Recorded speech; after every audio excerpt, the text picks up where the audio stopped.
মেয়ের আবদার নাকি মাটন কারি খাবো, তাই আমিও চটজলদি বানিয়ে ফেললাম মাটন কারি। মাটনটিকে ভালো করে ধুয়ে ম্যারিনেট করে রেখেছিলাম আদা বাটা, রসুন বাটা, পেঁয়াজ কুচি, গোটা গরম মশলা, ধনে গুঁড়ো, জিরে গুঁড়ো, লঙ্কার গুঁড়ো, হলুদ গুঁড়ো, নুন এবং সামান্য টক দই দিয়ে 1 ঘন্টার জন্য।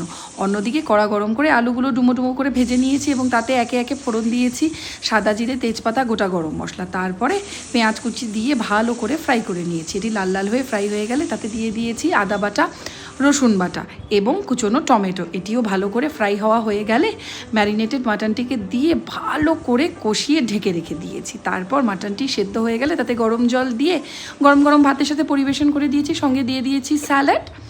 রবিবারের দুপুরে এরম ধোয়া ওঠা সাদা ভাত সঙ্গে মাটন কারি, জমেই যাবে। আপনারাও ট্রাই করে দেখুন। ভালো লাগলে লাইক, শেয়ার এবং কমেন্ট অবশ্যই করবেন। টাটা।